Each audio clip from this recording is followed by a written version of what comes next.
আজকে সারাদিন বৃষ্টি ছিল, ঘরবন্দি ছিলাম।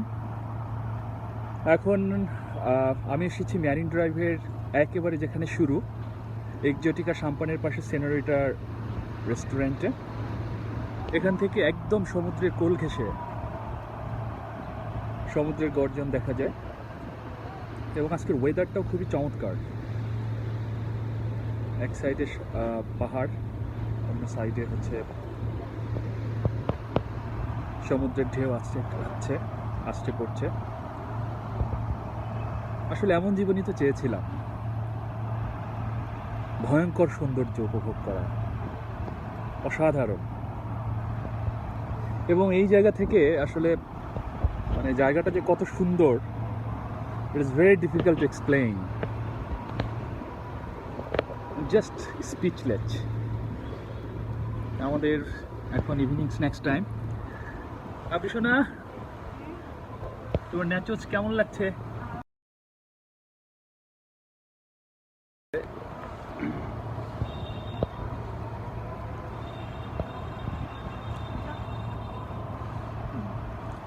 আজকের ওয়েদারটা খুবই ফ্যান্টাস্টিক। আসলে গতকালকে প্রচণ্ড গরম ছিল, আজকে সকাল থেকেই প্রচণ্ড বৃষ্টি, যে কারণে আমরা বের হতে পারিনি। বাট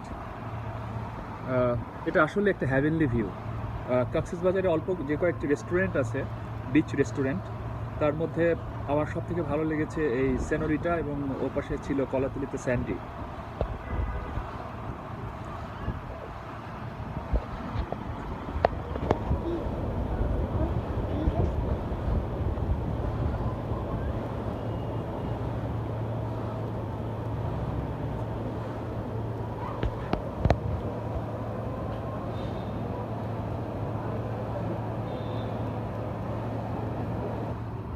চমৎকার অ্যাম্বিয়েন্সে আমরা পার করছি। ওকে একটা ইয়ে দাও।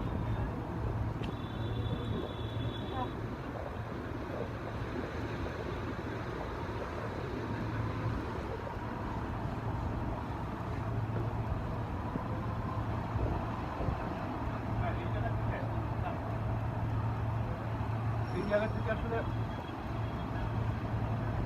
গোধূলি লগ্নে এখন একটা যে ভিউটা পাচ্ছি, সন্ধ্যার পর ঠিক যখন চারদিকে আলোকিত হবে লাইটে, রাতের ভিউটা অনেক সুন্দর। বাট এখনকার ভিউটা হচ্ছে দ্য বেস্ট। সমুদ্রতে সূর্য ডোবার সময়, এবং বিশেষ করে আজকের সারাদিনের বৃষ্টির পরে যে প্রকৃতি এক ধরনের স্নিগ্ধতা, এক ধরনের কমলতে আচ্ছাদিত। এবং আমার এই আজকে প্রায় নবম দিন কক্সবাজারে।